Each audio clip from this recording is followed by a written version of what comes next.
Good morning. My name is Santiago Lehmann. I'm the representative USSEC for Peru and Costa Rica. It's an honor to accompany you today. I am an industrial engineer from Universidad de los Andes in Bogota. I've been working with agricultural commodities in different countries in Latin America for over 12 years, and I've worked in companies like Louis Davis, Ameropa, and Intertech. Welcome to the second day of talks for industry associations. Today, our agenda will be focused on the future of protein consumption, and we will have presenters like Ricardo Garcia, Senior Vice President of Risk Management of Stone, who will present us with the current situation for exports to China and tools to achieve this successfully. At the end of both talks, we will have a session of questions and answers to be moderated by Paola Muñoz, the executive president for ASOGRASAS. You can ask these questions in the Q&A widget at the bottom of your screen. And to close, we will have a presentation on the U.S. soybean export system from Gerardo Luna. So to begin our day, I would like to present Ricardo Garcia. Ricardo works currently as Senior Vice President for Exto Group for Latin America with over 30 years of experience in the industry of balanced feed and agricultural raw materials. Throughout his time, he has worked in marketing, physical trading. He began his professional life in Purina and then moved to in Mexico, and that is where he gets involved in agricultural commodities and futures, working as grain trader within the purchasing directorate. Then he joins Extone's risk management consultancy, where for the past 17 years he has provided consultancy for companies throughout Latin America who commercialize and consume agricultural commodities. Ricardo, thank you very much for being here. Welcome. The floor is yours.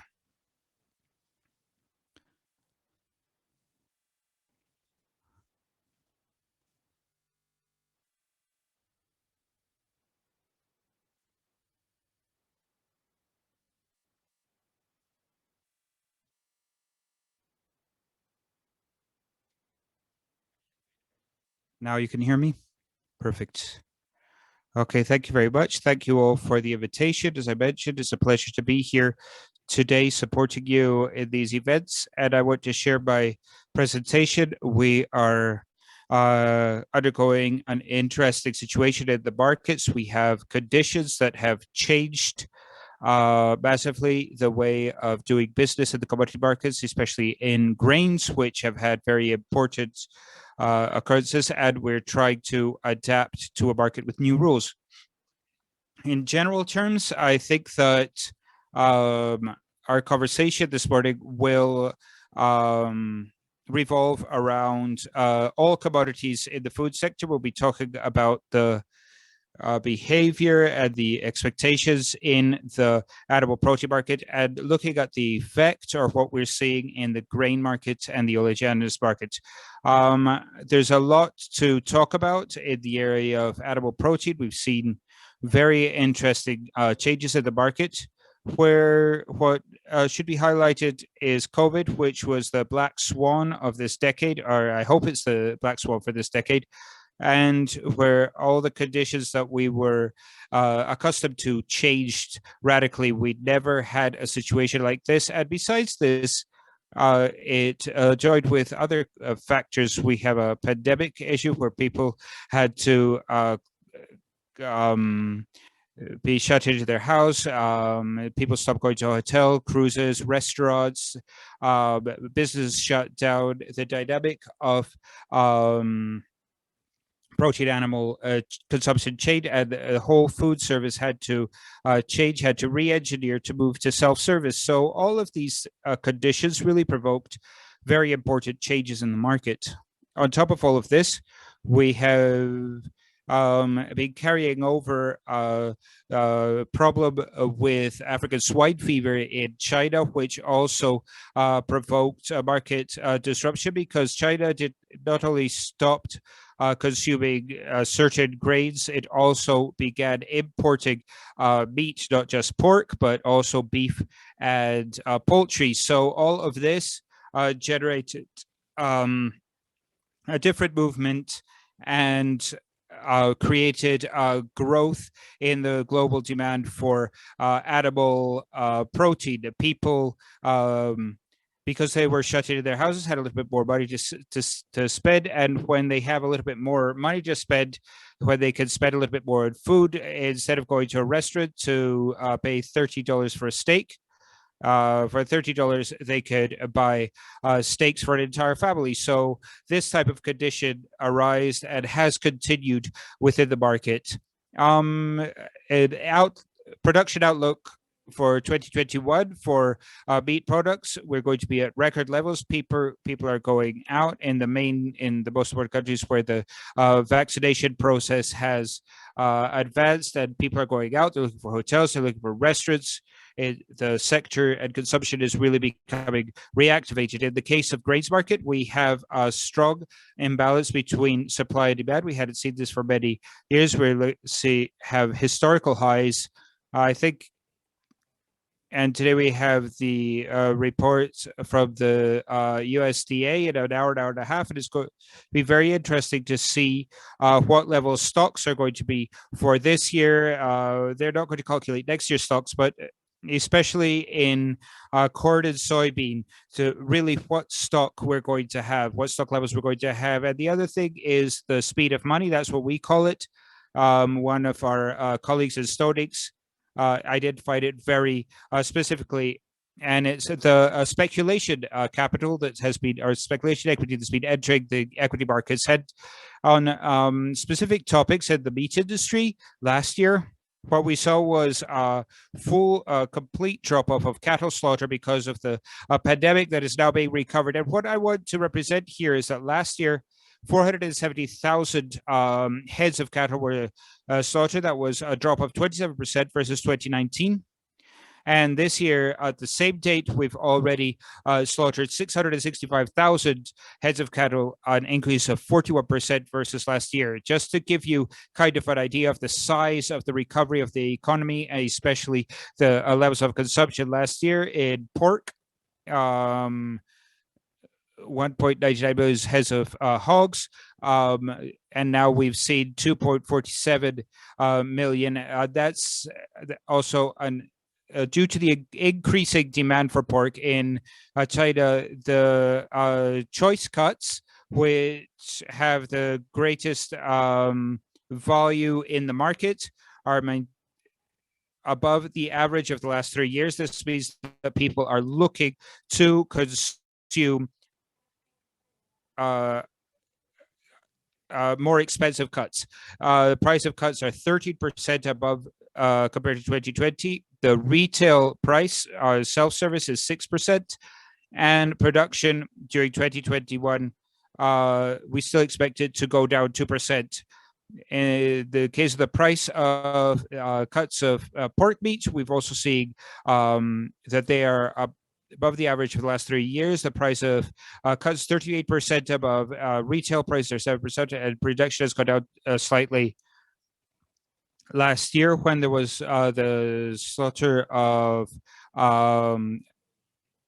mothers, then that brought down the production for the market as a whole. The production of beef in the market as a whole has an upward trend, has a bullish trend.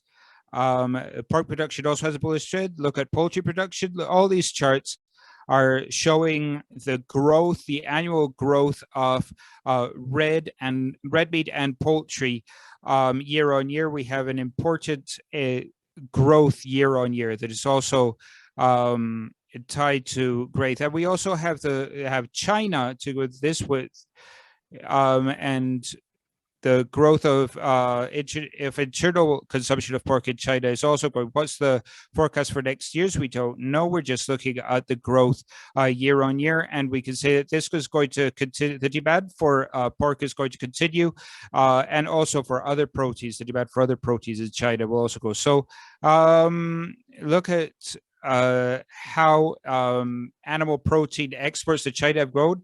Pork is the main one. Beef and poultry have also grown. So these exports in 2020 were 2% higher in pork, beef, and poultry. So there's a sustained growth in the demand for these products by China. So that's the outlook. That's the outlook for this, for animal protein. So how are we going to feed all that cattle, all that meat that we're going to export? So there's a strong demand for corn around the world. Although this table doesn't look so bad, it's not so far outside the figures we've seen in previous years. The truth is that we do have to highlight important points. Inventories have been going down year on year, lower production on the one hand. Production has been going down, and consumption has been growing. The production that is currently at 1,137 million tons could change this. Total domestic use of corn is at 1.1 billion metric tons. So we have a final inventory of 283, almost 284 million tons, where for us, the most important point is how much of what I have in inventory will help cover the demand. And so we've gone down from 28% a couple of years ago to 24.6% today. So it's also important. The United States is the number one producer and exporter of corn, and China is number two. And then we go to Brazil and Argentina. The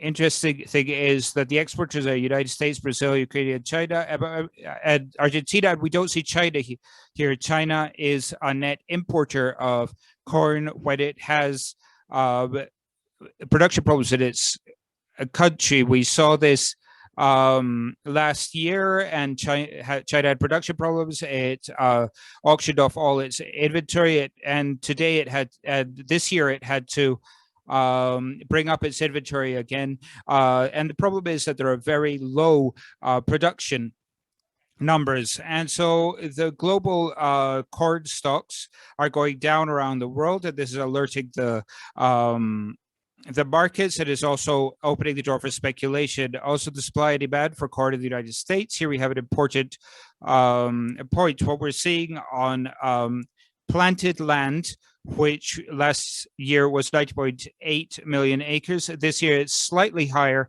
And we hope that we will, with the progress we have in planting, it may help us to see a little more planted area for next year. And I think that would be great to see. It's more than necessary. In terms of production was maintained. Remember that we had a drop in yields, and so there was a lower availability of corn that we had seen in previous years. We went from 419 million tons a couple of years ago to 409 million tons available for consumption in 2021. Ethanol has started to grow again. Last year with the restriction on mobility, everyone was locked up in their houses. Then we did go out. We did use our automobile. Oil went down to incredibly low prices, and so there was also a contraction in the demand for ethanol. But this year, we're foreseeing that it will grow, and we've to see this. There's a lot more movement on the streets now. This will be an important factor, and I think it's good to consider this moving forward. Overall use increases 375 million metric tons, and the most important thing is that final stocks are very low. So we had stocks of 2.2 million bushels. And today what we have is we're barely at 34 million tons for this year. And if we wait for the market report this morning, that the level of inventory could go from 1.3 to 1.1 million bushels. And you can see we've gone down from 5.5% of final inventory versus use to 9.2%. So this has the market very nervous. And obviously, this figure of final inventory over use expresses a percentage, tells us why prices look like they do. As I was saying, everything comes together, not just the pandemic and everything that's been happening, but also the issue that China needed to grow its inventory. It has commitments signed with the United States during phase one, and this substantially increases corn imports from the United States, and so they are now at extraordinarily high levels. The final index over use has gone down greatly, and so we want to see look at what the next cycle is going to look like. This Monday, the crop progress was reported, percent corn planted. We have 67% corn planted. That's above last year, and it's above the average of the last 5 years. So I think the conditions are good. We have imported drought issues in the northwest of the country that will need to be taken into account, and we're going to need help from the weather, which we need to talk about later on. Also, the area of soybean, if we look at the overall table, we have the critical points. Production has gone down compared to what we would have liked with the normal trend. Obviously, there were climate issues that we had in South America, etc., and the availability that does slightly affect, but we're still at a higher level than recent years. Overall use, which has been growing, we've gone from 493 to 540. There's an considerable increase, considerable growth in the consumption of soybean, and so inventories have been dropping, and inventory versus use index is 16% when 2-3 years ago it was 23%. That's the global table. The main benchmark is China. Global production, as you can see, is United States, Brazil, and Argentina. Those are the most important ones. China can't produce much more. It has to depend on US and South American soybean. And China also made important purchases at the start of the harvest of the United States, meant that global stocks went down considerably. The case of the supply and demand table for soybean in the United States, we started with 14.3 million of metric tons, below 24.7 last year, and this marked the beginning of a destruction of stocks. We have to rebuild stocks in the United States to be able to rebalance the supply and demand, and unfortunately, it's going to be a very difficult year to do this. Total supply is 127.8 million tons. It has gone up a little bit, but total use is very high levels. There's 24 million tons higher than last year, and this means that final inventory overuse is even lower than the levels we have for corn. So overall, what we can mainly see and what provokes the drop in stocks in the United States is the strong increase in soybean exports to China. All this problem is really due to China. What happened in the months of September and October, everything was just being shipped to China.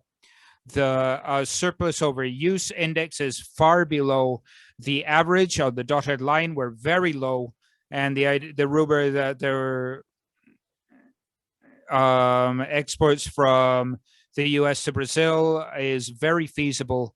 That eventually we will see that kind of flow of grains, and we may also see corn being exported to Brazil. Crop progress, percent of soybean planted is very good. But farmers have been moving very quickly with planting as soon as they had climate conditions that would allow them to do this. And what we're seeing now is that planting levels are at around 42% versus a 22% average of the last 5 years. So in general terms, germination is beginning.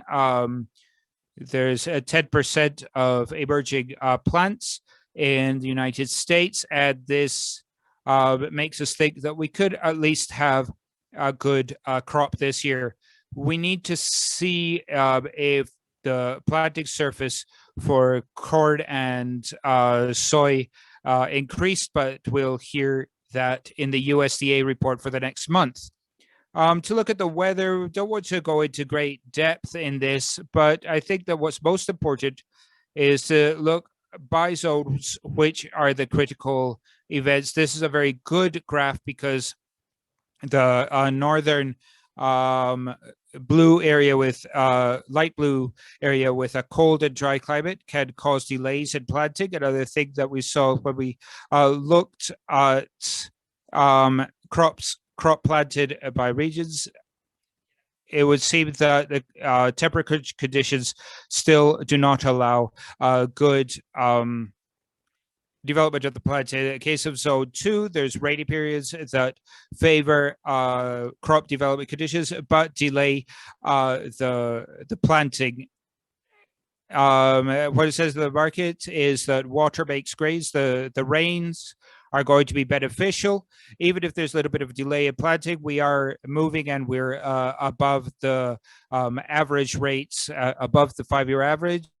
And in the pink, we have the greatest issue, which is where the problem of drought has been the greatest, which is in northwest of Texas, has affected other crops like cotton, like wheat. But also remember that we have an important area of sorghum crops that could be impacted in the southern coast of Texas. The rain we've received in the last few years have been very beneficial, and the sorghum, it has been growing well, but it's moving outside the table of grains because most of it is being moved to China, and it's currently above the price of corn. So that means that it's not very suitable for consumption. So let's look at what's happened in terms of price. All of this explanation allows us to say something that we already know and why prices are at the levels they are. And we have a very we have a very strong bullish market. In 2012, we saw prices above $8. That's the dotted line. It was the maximum that we had in 2012. Probably the market will have the intention to push that level to right now, anything can happen. Obviously, what we see is that vertical increase has very supported by fundamentals because of the very low final stocks we have. And especially this year, we started hearing that China is canceling part of its old crop and is changing to new crop, but is also adding new purchases of new crop. Corn in China is much more expensive than it is costing to buy it and ship it from the United States. So that's going to be very interesting. In the case of soybean, it's the same thing. Looking at historical highs, there's no defense against this in general terms. The market is invested in corn and corn and soy. There is price to move. They're not rewarding storage, and all participants in the market know how to behave very well when there's a normal market, not when there's an extraordinary market like this. There's the same for soy meal and for animal feed. It's been for the price of oil has been so high for a while that oil really favors profits, and so it produces milling and crushing, and this means that there will be meal supply, but we're still at very high levels. And what has all this done to cattle? We haven't seen cattle be able to go up at the same speed the rest of the commodities have. But there's usually a delay in this. You can't say that because feed is going up that I'm going to put up the price of the of meat, but what is being seen is that cattle prices have gone up, at least so much in the United States. They've been within about of $114 the 100 pounds to 118, 120, which is where we're at this week. But corn has rallied a lot more than that. So production costs are much higher. The increase of production costs are going up a lot, decreasing the possibility of making a profit on cattle. So there's a liquidation or there's early slaughtering, and this is going to saturate sales markets, sales channels in the short term, and could put a high on the price of cattle in the next few weeks. But we are also going to be moving into a period where people are going to consume more meat to move all the surpluses in the market. But pork is going to be interesting. China is still importing pork. China is changing its production model, so that's an important topic. In our office in Shanghai, one of the consultants we have in China made a presentation about what's happening and what we're expecting will happen with the pork industry in China to control the contagion of the disease. They've reinforced the use of grains instead of agricultural food waste, with which there's going to be a higher consumption. The price of corn will be impossible to pay for a lot of small family pork producers in the country, which are 50% of the pork producers in the country. So what we're going to see is an important change in the way pork is produced in China. And what we're saying is that we're seeing production units that look like buildings that can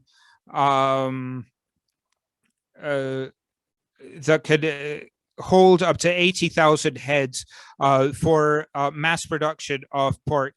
The other thing interest that's happening is that the dollar index has also gone down together with other currencies. That this means that the products that are export from the United States lose a little bit of value. And what I talked about the speed of money is that all the cash that has been injected into the economy by the main banks in the main economies has increased the amount of cash in circulation. U.S. consumers have a lot more money to spend in their pockets, and 40% of the money that has been injected into the market has gone into the stock market. And so funds have been growing importantly in their purchase position in corn. You can see the price in the futures price in orange. The fund's activity is important. In the case of soybean, we can see the price increase. And live cattle, almost all commodities are signaling buy, and you could see in pork the level at which they are. So the reason for all of this, from our point of view, is this chart where we can see the increase in available cash to spend by citizens. This is very important. What were we going to think a year and a half ago when we saw the beginning of the pandemic with all this lockdown, where we were talking about companies going broke and people were thinking about a recession? It's been the opposite. The stock market is at historic high. And all of this has changed very importantly, the way in which the market thinks. So to finish, I would like to give you some ideas to go. What is going to be the market's behavior during a post-COVID stage once we get out of this, where vaccination has been deployed importantly? Once the main economies manage to vaccinate their populations, those vaccines will start to flow down to developing economies, and these economies will also reactivate in the short and medium term. Markets will be reorganizing, both as regarding the markets and their consumer segments. we will go back to food services will return, and they will start to play an important role in the consumption of animal products, and also the demand will be reconfigured. Let's see how much of the additional wealth amongst consumers will change consumption and intensive consumption. For example, the cotton industry that has been greatly affected by this type of issue. It could return. Shopping malls that have been empty will start to fill up again, and so clothing articles will start to increase again. African swine fever, China doesn't talk a lot about it. With the conference we organized with our Shanghai office, they say that 45-50% of the herd had to be slaughtered, and they also tell us that it could be even greater, and this explains but we do expect the hog herd to increase in China. Meanwhile, we will continue facing changes in supply patterns, which are important. There will be meat exports from the United States, pork, poultry, and beef, and this has been reactivating and will be important for China. The other important thing is the high costs of feed. Corn and soybean are at historic highs. Corn has begun to show an intention that differentials will be moved towards the following crop. We had invested only in 2021 crops, but this could give us an idea of how committed the stock levels are around the world. Climate, as of tomorrow, we're going to stop talking about power cuts. We're going to think about temperature, about rain, high rain, low rain, and this is going to bring a lot more volatility to a market that's already volatile. We need a very good crop, and yields need to move back to their linear trends. China is going to be the great consumer. China has rapidly recovered economically. They're coming out of the pandemic very strong internally, and this generates a lot more consumption of animal products. The biofuels industry is moving into a new era with great momentum. President Biden connects again to climate change control, which is very important and which is going to be more and more relevant. And today, as we can see in the case of vegetable oils, the biodiesel market is driving that sector right now. So in general terms, I think those are the interesting takeaways. Let's see what the USDA report today looks like, what information it has, and let's start looking at next year, the figures that the USDA is going to present for the next agricultural cycle, which is 2021-2022.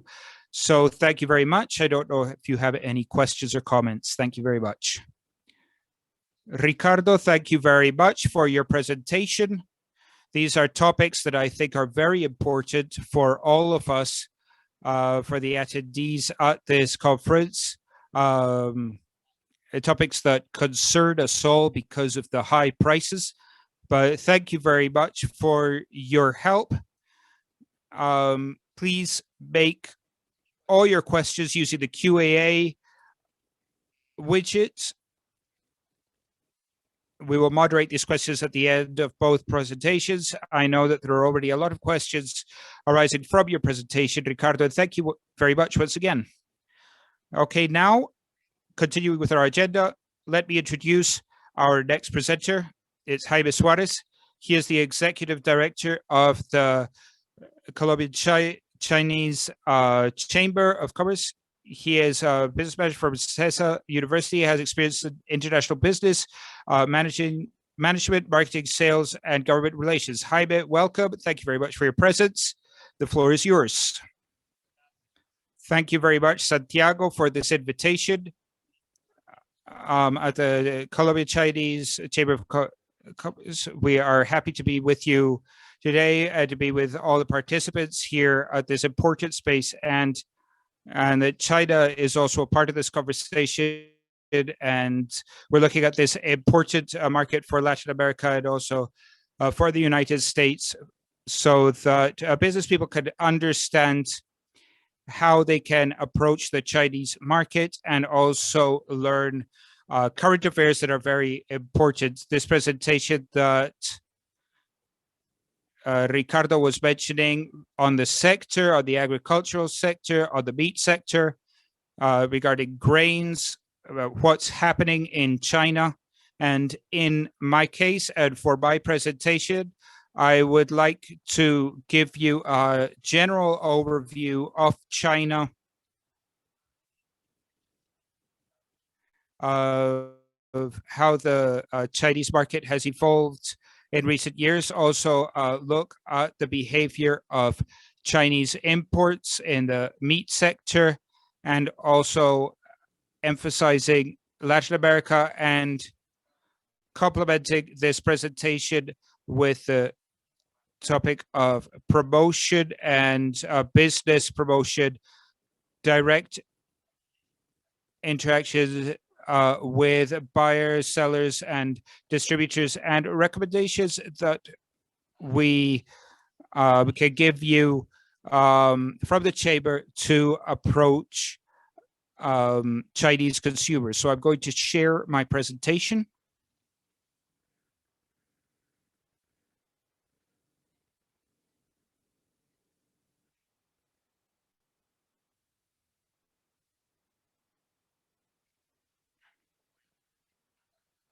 Here, this presentation, I will be giving this presentation in Spanish. However, the slides are in English.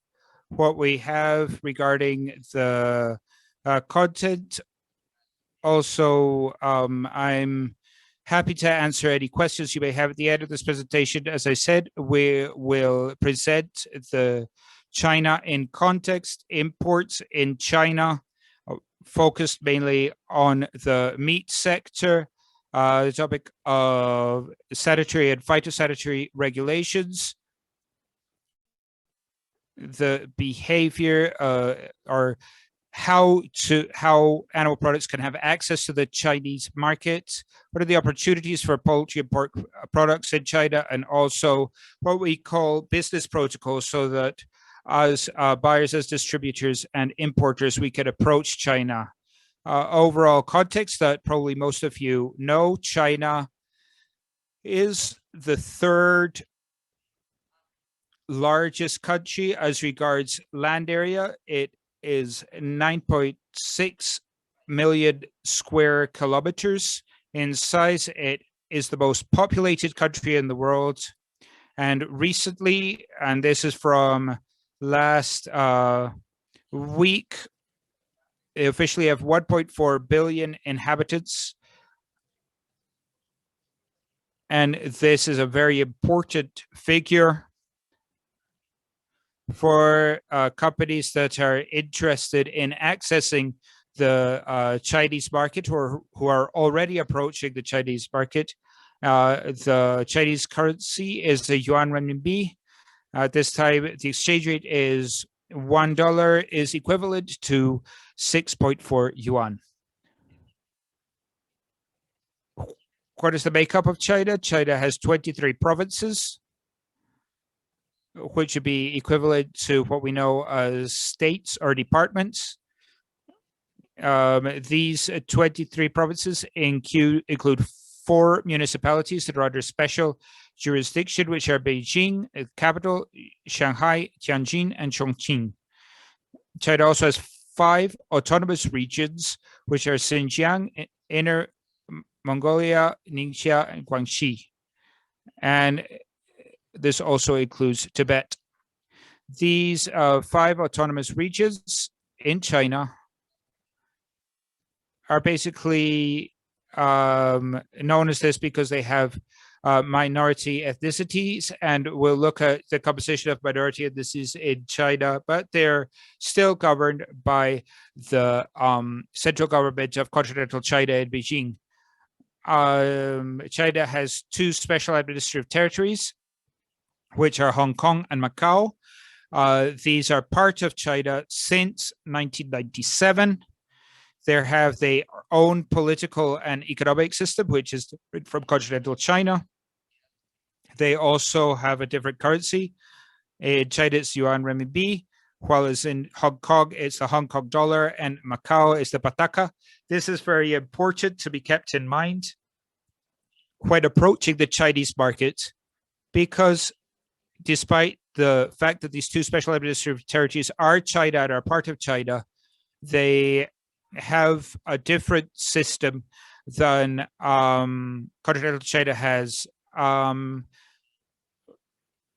An example is what recently happened in Colombia. We can now export pork to Macau. It's not a very large economy, but we still are not authorized to export to continental China. Colombia has also exported pork to Hong Kong, but on the Colombian side, we are the Colombian-Chinese Chamber is really working on opening up the large market, which is continental China. So understanding these differences between Hong Kong, Macau, or these specificities, differences between them and continental China are very important. Hong Kong has a more westernized population, which that and also can support companies to access continental China because they understand the Chinese continental culture and also Western culture. Companies that are approaching the Chinese market, that are selling into the Chinese market, they don't create their companies in continental China. They create them in Hong Kong because there's a lot more facilities. And many times it's a lot faster. So Hong Kong is a very important gateway to the massive continental Chinese market. China has different languages. Its main language is Mandarin, but in the south, they speak Cantonese. In the Guangdong province, which is close to Hong Kong, they speak Cantonese. So these details are very important to take into account if you're want to approach the south of China. You need to take into account that they don't only speak Mandarin, but also Cantonese. China has 56 ethnic minorities, which are mostly in these 5 autonomous administrative regions, which I show. Its largest ethnicity is Han Chinese, which is this majority ethnicity. The Han ethnicity represents over 88% of the population. We can, as part of these minority ethnicities, we also find other languages that are spoken in China, and which it is important to understand this area if we want to access this massive market. Very quickly, we want to explain how China has transformed in recent years. This China's transformation is very recent, and it helps us to understand the business culture or the cultural characteristics and the Chinese idiosyncrasy.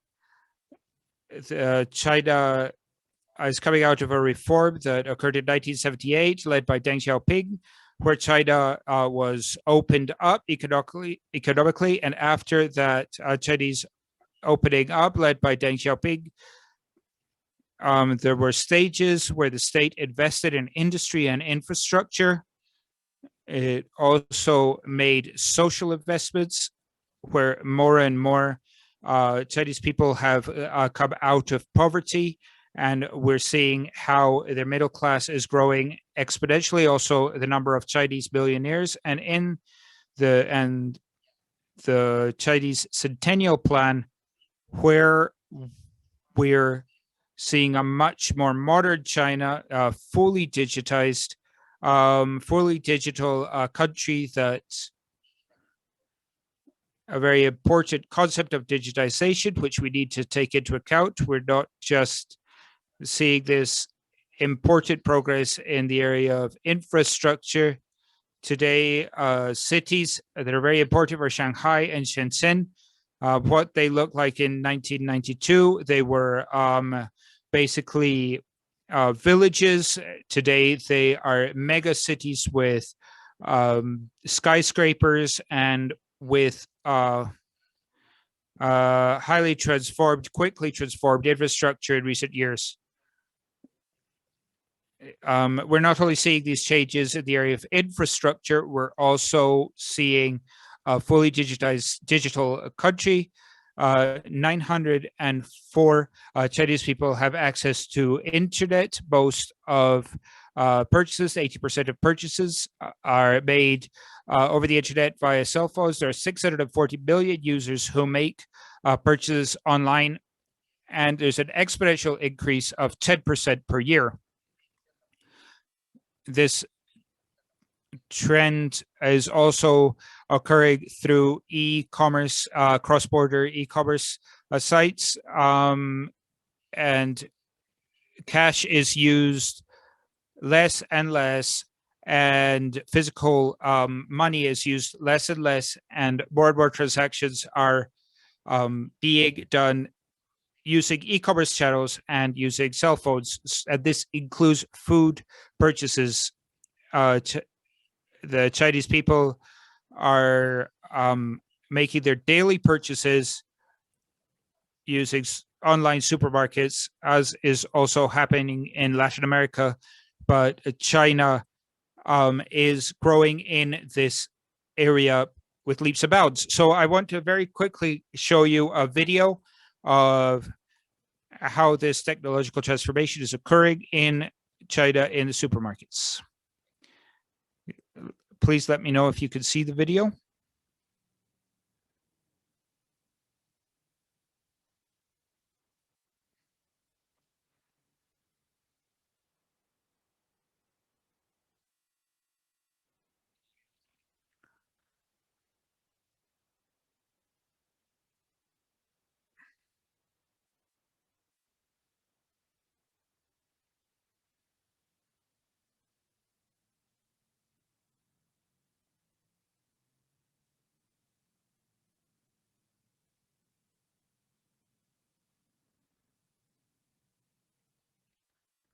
Just a minute, please. Because I'm having a problem with the connection. I'll share it.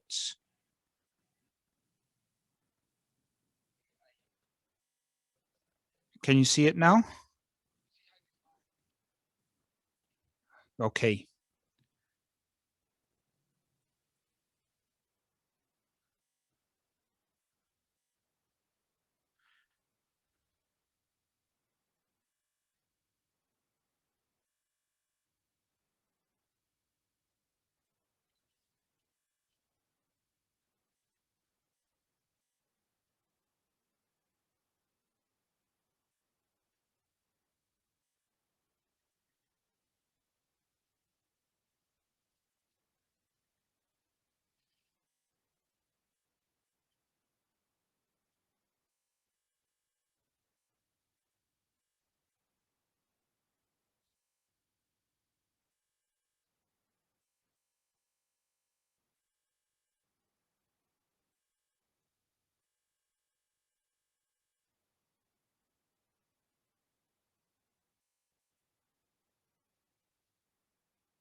So this is just an example of how that the digital life in China is progressing. It is important to see it. It's important to understand it because it is an important part of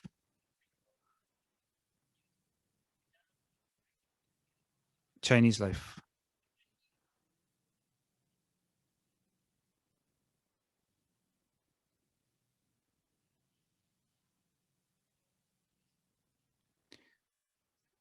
Okay, let me know if you can see my screen again.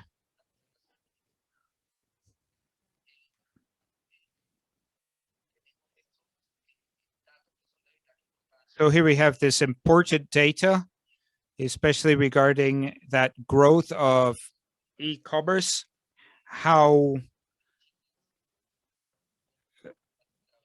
e-commerce sales grew immensely because of COVID, especially purchases in supermarkets, and how that trend continues. 55% of Chinese consumers are buying more food online, especially after the peak of the crisis they had a year ago.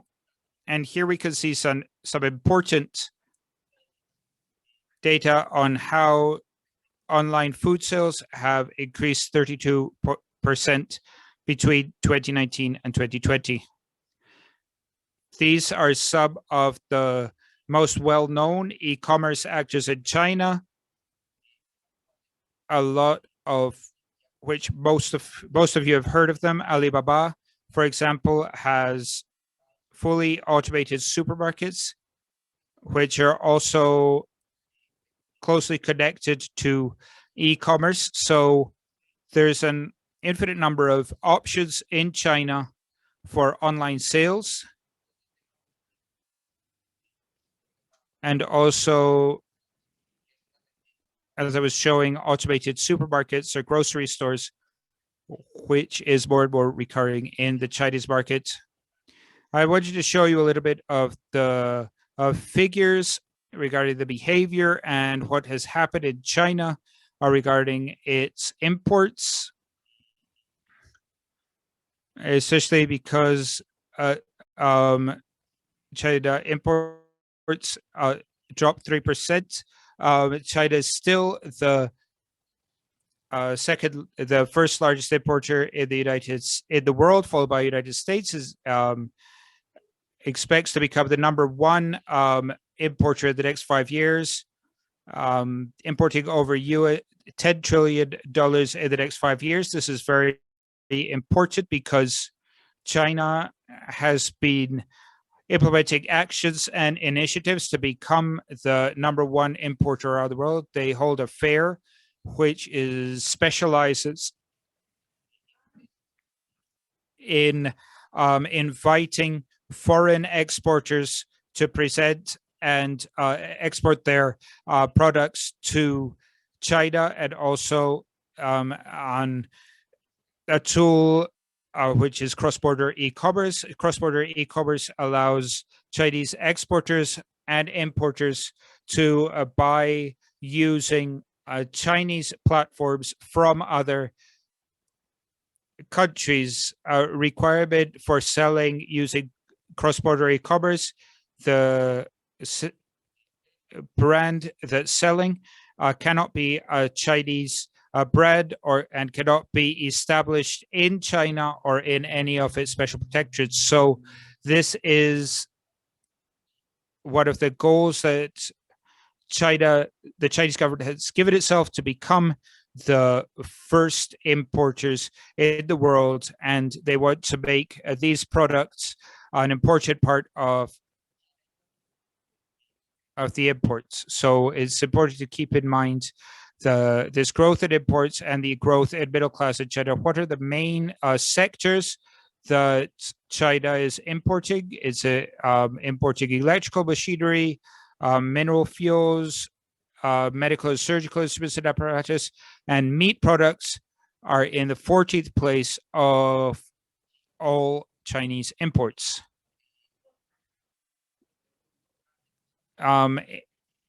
imports, meat imports have been growing in recent years. In 2015, they were ranked 27 overall in Chinese imports. And you can see how these imports have grown in recent years. And in 2020, they occupied the 14th place. And this is also due to all the things that happened in 2020. China, because of the pandemic, in the areas of perishable and fresh foods, they are making sure that these products are not contaminated with COVID. They've had some issues with Latin American countries. So despite this growth in meat product imports, they're also paying a lot of attention, and they're closely monitoring imported products without excluding this goal of becoming the #1 importer around the world in recent years. This has been the behavior of the top 10 exporting countries, importing countries of meat products. Brazil is #1, US is #3, and Argentina occupies the 4th place that exports the largest number of meat products to China. This table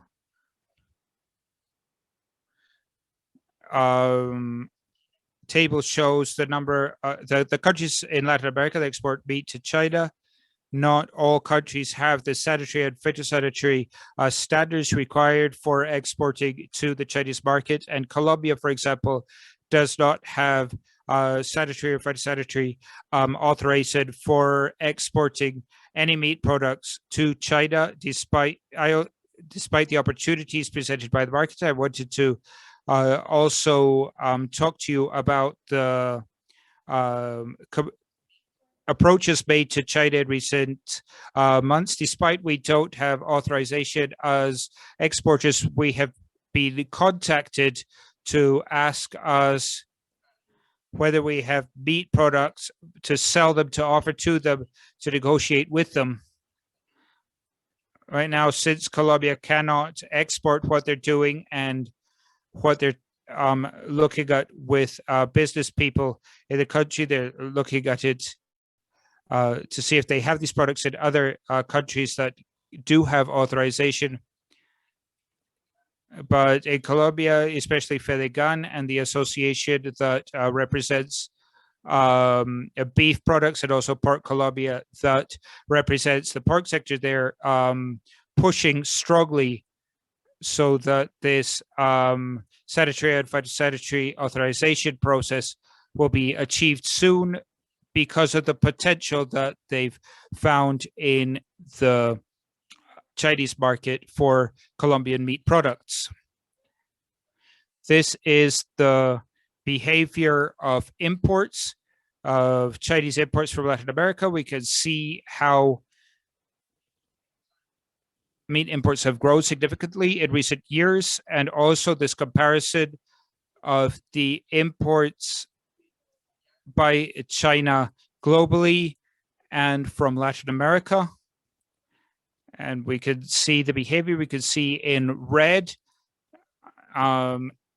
exports from the region to China, and you can see in the chart the significant growth in recent years and how it has a greater share in the total meat imports to China.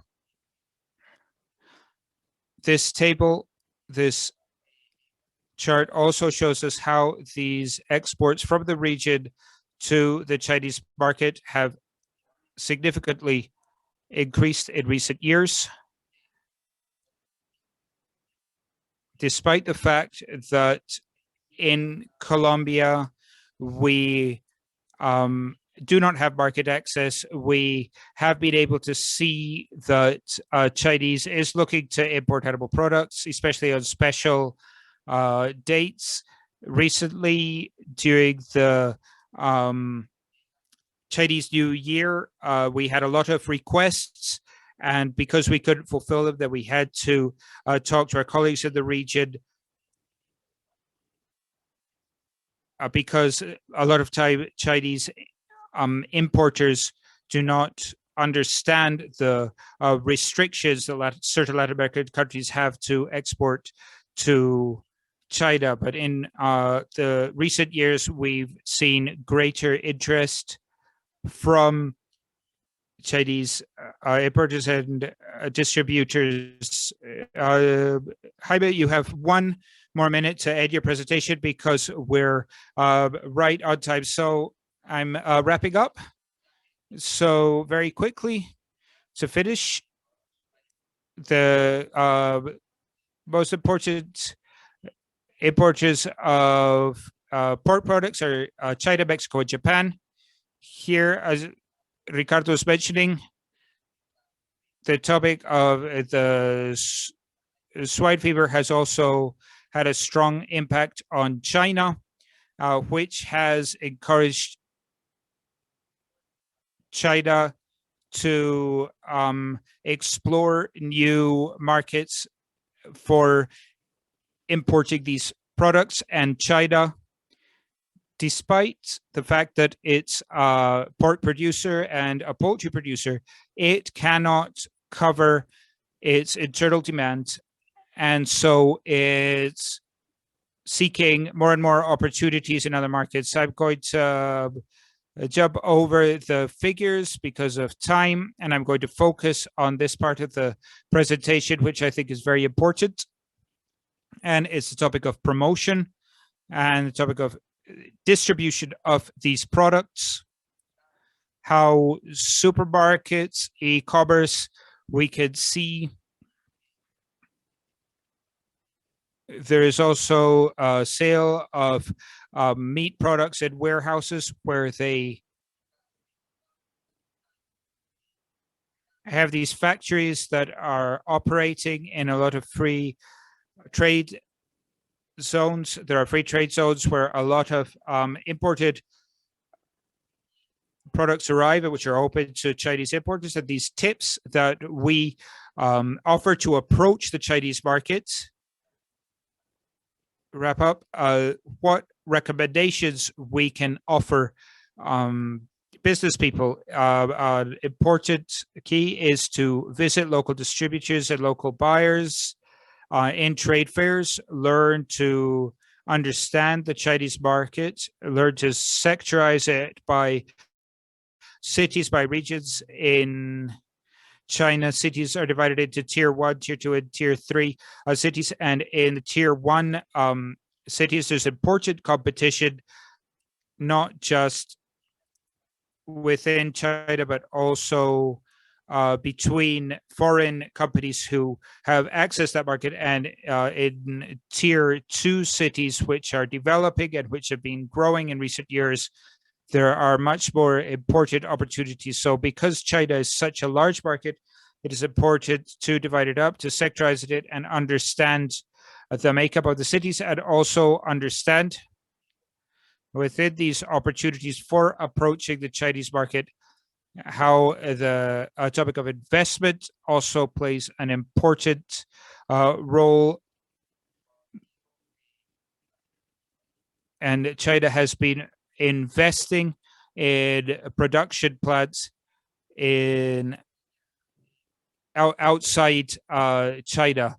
This is the Chinese International Import Expo. In this fair, we can see how meat products in the from the region have participated. And in Colombia, despite the fact we do not have market access, the pork industry has participated too. I'm sorry, I have to interrupt you. I'm very sorry. We need to move on to the next session. If you like, we can ask more questions during the Q&A session. Okay, I'm sorry for the interruption. Don't worry. So I'm going to wrap up with this. So I was saying it to wrap up the pork sector here. What we recommend is promotion. You need to have visibility in China so you can be well known. And as a person from the industry was telling me recently, is that if Colombia had visibility Right now, they would have sold most of its pork products to China because of the import initiatives. So I'm waiting for your questions after this session.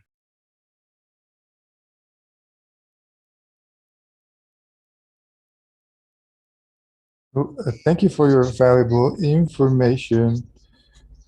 We are in the Q&A session now. It will be led by Paola Muñoz. She's Executive Director for ASOGRASAS.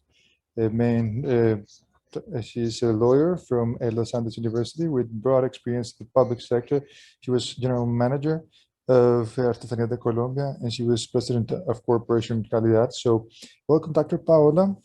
And please, floor is yours. You can moderate the questions, lots of questions to be answered. Thank you. Paola, you're on mute. Yeah, just learning from Santiago.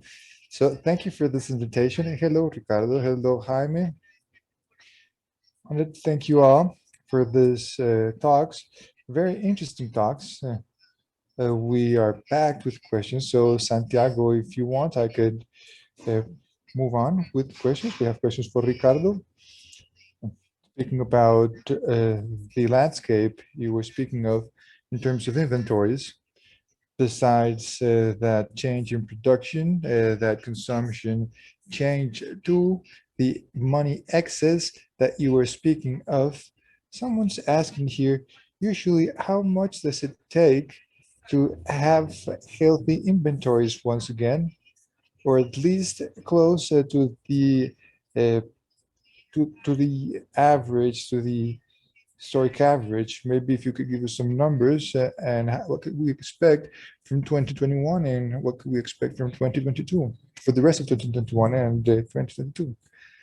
Well, yes, thank you. Definitely, we're speaking about production cycles. Interesting thing here is that we are in very high historic levels in terms of demand. We haven't been able to anticipate a bearish the behavior, but usually these types of conditions don't take longer than 1 year and afterwards are correct. And there's several factors, of course. High prices stimulates production of grains in other parts of the world where they are not competitive with comparing it with the grains of the United States, for example, just to make a reference. But we also need for the crop in the main producing countries are good crops. I'm hoping for soy. This would take about 2 years for there to be a reconstruction, an inventory reconstruction or inventory recovery, going back to those average numbers that we had previous years. In the case of corn, this might be 1 year, but nevertheless, according to the conditions we've seen nowadays, maybe this could take up to 2 years. So I would say that in the case of corn, we'd be speaking about between 1 to 2 years, and in the case of soy, we'd be speaking about 2 to 3 years. Okay, thank you. And how could we work on this in terms of the biofuel industry? Because we'll see that we are increasing demand of these products for biofuels. Besides what you were speaking of too, we see many countries stimulating these types of policies in terms of biofuel consumption because of sustainability, because of the environment. So how can we combine this with this industry and with this niche we have? Well, yeah, of course, this is something that definitely is here to stay.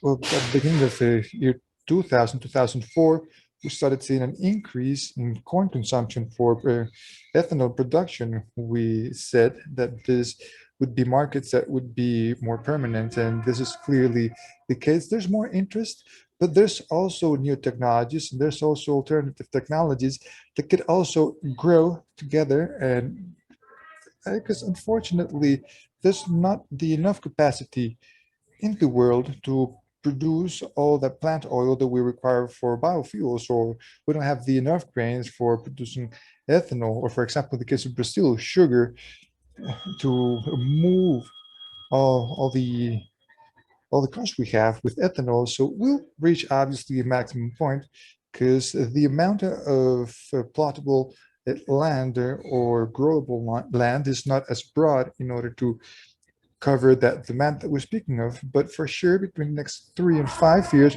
we will be seeing these types of markets uh, focused on global warming. And speaking about this uh, you said that this market's led by biodiesel, you were saying, more specifically oils. So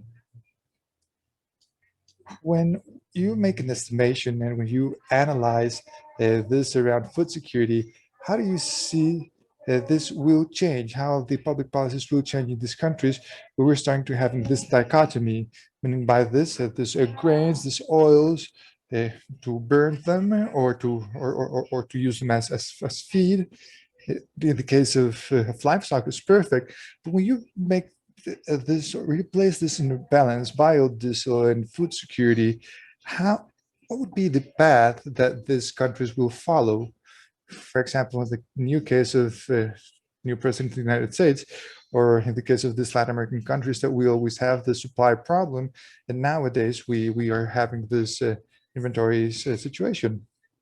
Yeah, of course, this is always a very important topic because public policy, if there's subsidies contributed by the industries, make consumption grow. What's happening nowadays in case of plant oils is exactly this.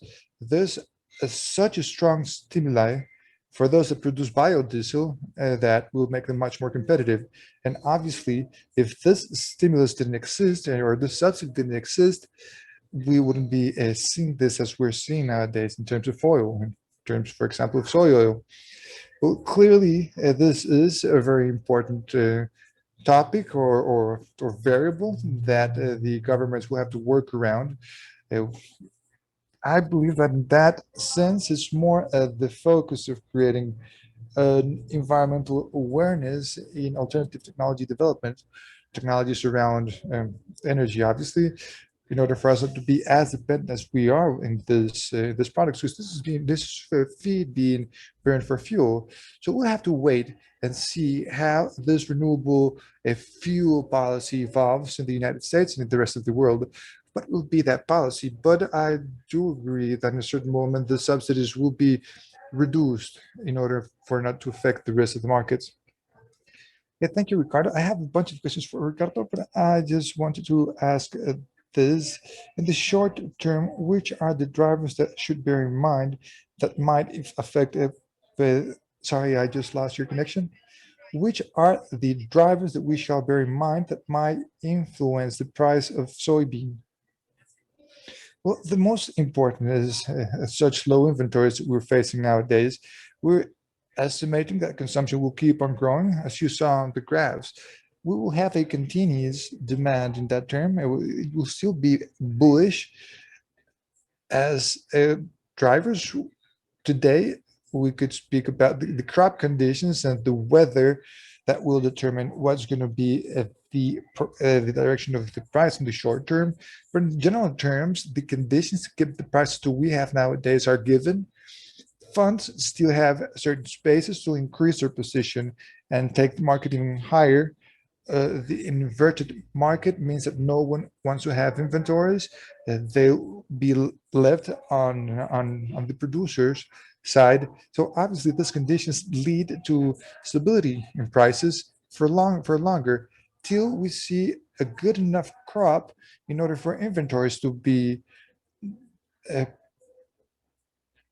we'll have a larger surplus, and when we have surpluses, then the market might change, and then we could have a bearish behavior. But in the short term, as I was mentioning before, well, today's the day of the report. Let's say that this report marks the beginning of the weather market that we'll be following since tomorrow, because we do need to define what's going to be the level of production in the United States. Well, thank you, Ricardo. This also helps us answer certain questions that were asked previously in terms of climate change, because we basically need to wait for that report. And we are also being asked about China market. This question would be for more for Jaime. I guess that many of the participants mm, have lots of questions about this market. For example, we have this. Hello, testing 1, 2, 3. You guys follow? Yeah, we do follow. Uh, what do you think it's going to be the landscape in the next 5 upcoming years for the poultry and swine industry from China to Latin America in terms of exports? And what role will this play in the region? You were speaking about that Colombia has not yet gone into this market due to a phytosanitary issue, already working on this. But when you analyze the whole region, and you were showing this on a graph, who are leading, but who do you believe might have larger or better options in the next 5 years? Well, definitely the perspective for the next years. I know that exports, well, the meat exports probably will keep on growing in terms of Chinese imports. Obviously, Brazil and Argentina are key players.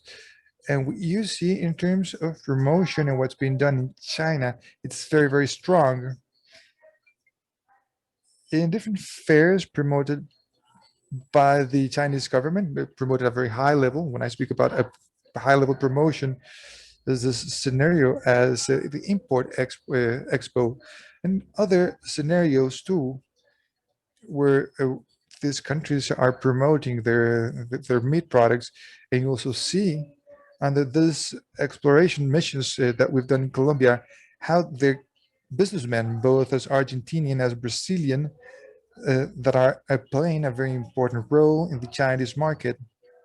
We've also seen that Uruguay, even though it's not a very large country, is also playing a key role in this meat exports towards the Chinese market, and that this bullish trend in terms of exports from Uruguay to the Chinese market will keep on growing in the next 5 years.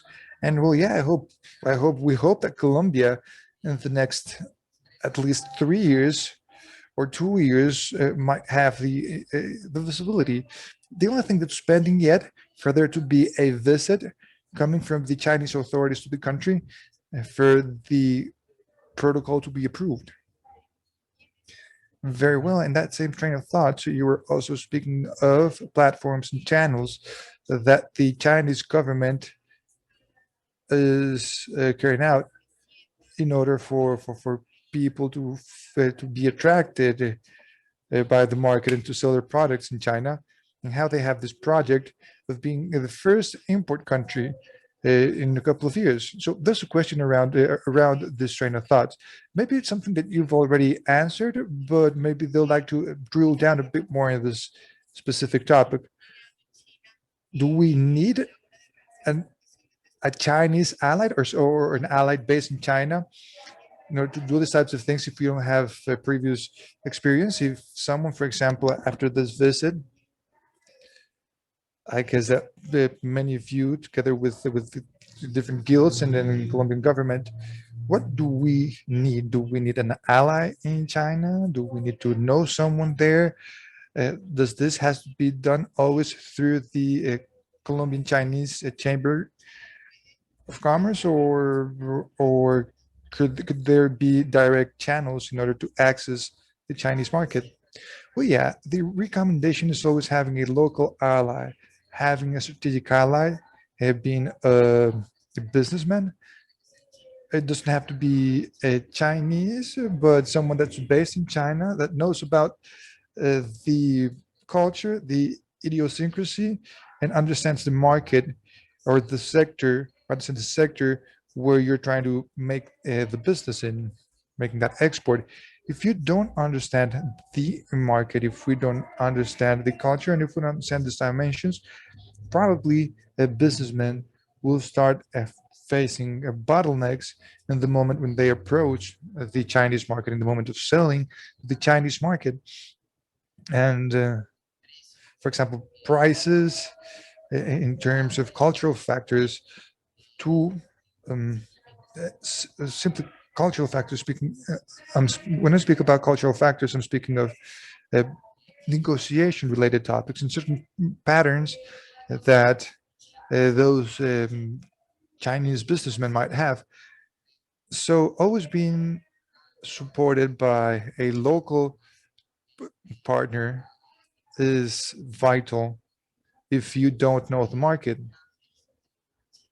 Um, Traveling to China, visiting fairs, missions, visits to supermarkets, and visiting all that production chain is key in order to understand it, in order to live it, and well, yeah. So in these types of spaces is where you get to learn, and that's when the Latin American businessmen can interact with those potential business partners in order to work with them and look for new customers, new opportunities. Yeah, I just wanted to mention this or follow your same idea, and this might be linked with other questions that are being asked. Even if I cannot sell my products in China, I could still promote them. I could still market them in these types of scenarios like fairs, right? There's nothing that prohibits you carrying out these programs.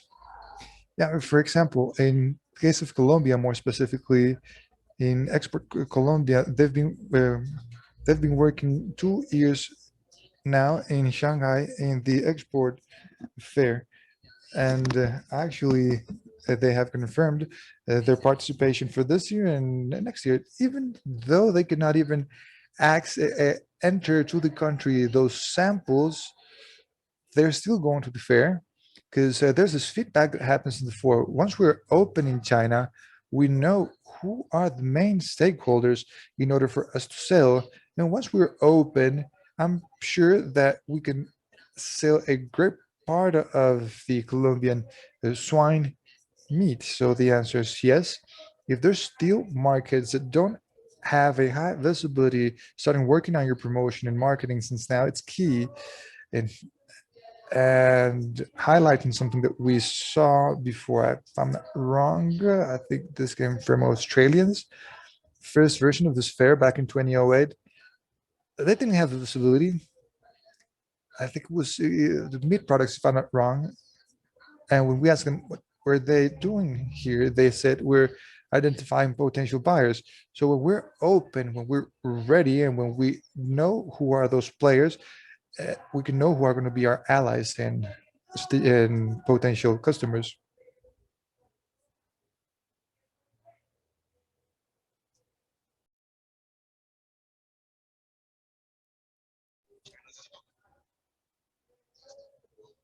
Uh, Thank you, Paola. Thank you for your intervention, Jaime. Ricardo, thank you for your answers. Now we have a short presentation coming from Gerardo. Well, some of you already know Gerardo. Gerardo is also USSEC representative for Mexico, Guatemala, and Ecuador. As an access leader, market access leader, he has been collaborating with USSEC for more than 12 years. Both have supported different areas of American soy in the region. Gerardo has more than 25 years of experience in international trading, market development, and price management, commodity price management. Gerardo, welcome. The floor is yours, please. Well, thank you, Santiago. Let me share screen. Just let me know if things are working. Get to see my screen? We do. Perfect. Just let me make this bigger. Perfect. We're ready. So thank you, USEC. Thank you all those that are with us today and report day. And I guess you all waiting now for those upcoming news. We will be speaking about US soy export system. And I love this because we had two speakers. Questions are key, and this is perfect to open the path in this sense. Okay, so we'll be looking at two or three perspectives. We'll speak about a system, we'll speak about a series of processes, a series of situations that concatenate in order to reach an end from a normative side, from the policy side, from the regulatory side, speaking about water conservation, laws for land conservation, what applies, but what doesn't, depending on the federal government, the state governments, at a municipal level, etc. And we could even keep on going. On the field, the agricultures that are the ones that make the production and harvest activities, all of them have their own practices. Obviously, they have certain norms that they need to follow. They have technical evaluations, economic evaluations, what types of products should they plant when they start the crops. And then the question is, when does this start? When does the system begins? And I believe this is the starting point. And this is something that has been moving on cycle after cycle. So looking at this slide, it's a slide that I really like because it gives you an idea of certain things that we always have in mind. We're aware of the importance of water. We were speaking about weather, the importance that weather might have. The land is the best for what type of crop, where is it located, and afterwards, what do you need to grow this crop? This land has a cost, and that's when the economic evaluations come. Is it rented? Is it your own? Series of things, and from there, what do you need to produce? What are you going to be using for your crop? A seed, what type of seed will you be using? What type of microfertilizers will be using? Second stage is known as production. And we could speak about growth, everything that Ricardo was speaking of, what's upcoming in the next couple of months. Well, in the case of corn or soy, for example. And what happens with this crop? We're always following the basis. And since then, we start seeing the construction of that base in a certain way. Decisions that are taken in terms of trade, in terms of storage on the field or not, if it's sold as a first commercial step to a certain elevator or a river terminal or an elevator within the production zone or to an export elevator. And obviously, if we are buying raw materials for businesses, as might be soybean meal or soybean oil, there's a processing, obviously, including having lots of implications such as geography, location, capacity, state of the plant, how the plants work, what's the installed capacity, or what's the used capacity, and maintenance, of course, that also have their seasonality. I remember the OPA reports, for example, and there's this word that we were using a lot, biodiesel and industrial uses. This is key that affects decisions such as amplifying your plant or you're amplifying your land. But as we were mentioning, this answers to a certain series of factors. And from there, we'll see what happens.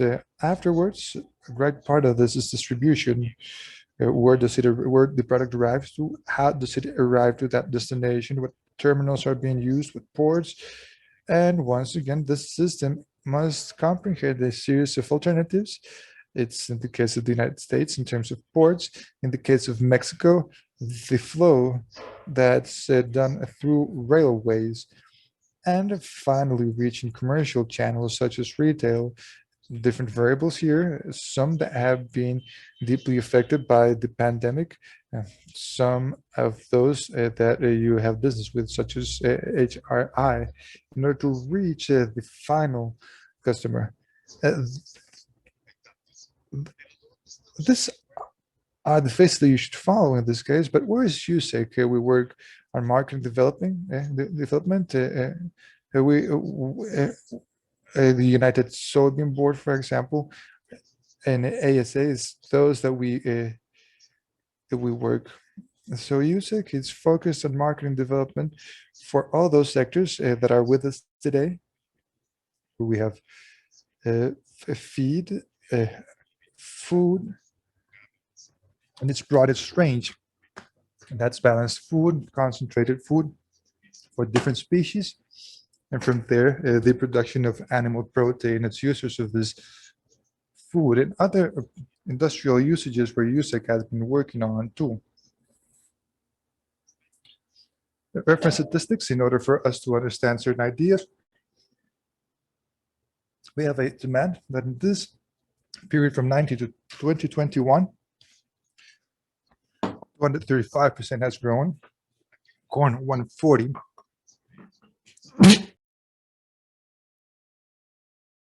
This has to go through a series of stages, decision making,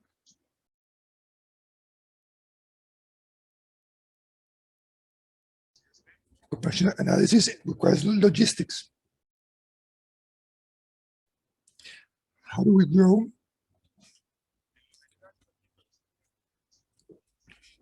We also have reports from 2020.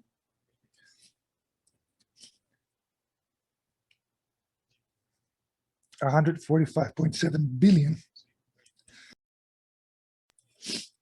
This is certain destinations, but we should highlight soy,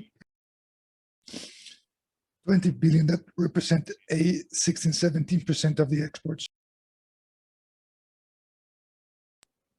If we consider corn, depending on their use, what percentage that we don't have, and how does this behave? Globally speaking, we have 70% consumption of protein meals focused on soy. And this is, we want to highlight this due to the logistics that we follow. Let's speak now about the global levels. The United States level, 59% is production. How much is exported? We're seeing projection of OST to 2029. And this also has to do with what Ricardo was speaking, expectations when we recover inventories, how these flows will behave, and what will they mean. Soy producing countries, Brazil 37%, United States 28%, and then we break down other countries where we have China. Jaime was also mentioning about the statistics in China. It's a very interesting destination market, focusing ideas. We have combined exports from the United States. We have soy, we have soybean meal, we have oil. We reach about 75 million this 2020, 2021. And all of this has to go through the export system, internal consumption versus exports. These are the proposals that we already know, that we see in the WASDE report that we're waiting for. But where is this coming from? This is a very important concentration in terms of the graphs here. The darker parts are where the production is concentrated. We see to the Midwest. This is a part of soy. We could overpose a similar map with corn, and you could see that the production areas are pretty similar. And we have logistics channels. This is not free. And why does this has happened? Well, this is not something that we'll discuss today. We'll have a conference at the end of May. We'll speak about this specific topic, but here, rains, conditions, irrigation, different from our countries in the region.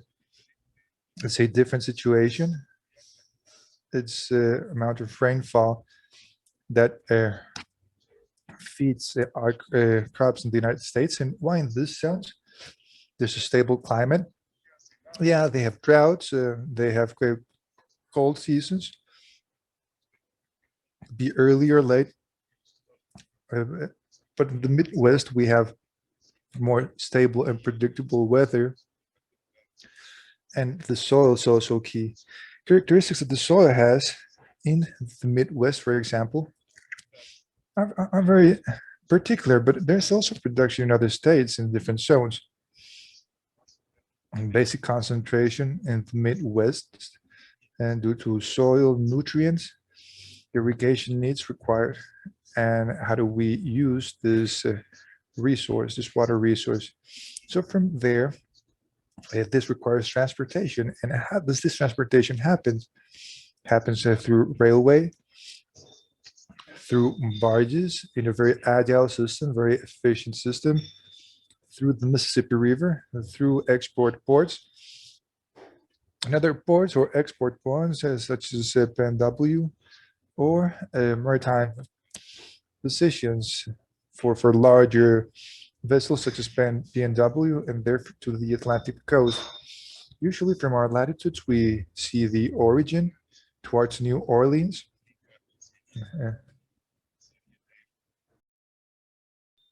Lies a series of elevators that we have in the Mississippi River.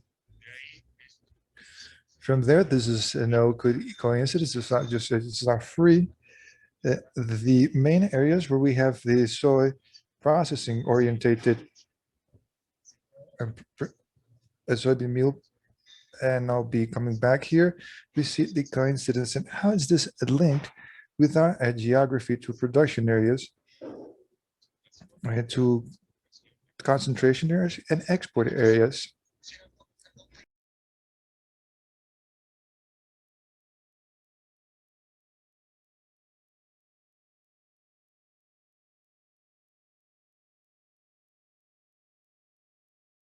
Well, you could wrap up, please. Yeah, so we could see here our rail system, but this gives us alternatives, not just for the Mexican market, but to the exports to metrics. And I'll just wrap up with this comment. We're seeing here that we're seeing the system in a holistic view. There's reliability in the export system. We also see that there's versatility in terms of media, everything with uniformity, risk management opportunity, and for it to be sustainable soy. And this system, just wanted to mention sustainable from the United States soy. So I just wanted to conclude with this. We're almost ready to conclude. Thank you, Santiago. Thank you, everyone. I hope that you have a nice day. Thank you for the opportunity. Thank you all. Thank you, Gerardo, for the information. Thank you for mentioning we're in USSEC. Thank you, Dr. Paola, Ricardo, Jaime. Thank you, everyone, and wanted to invite all our members to our last session tomorrow at 9:30 in the morning. Thank you all for your presence, and I hope this has been useful information for you all. Thank you.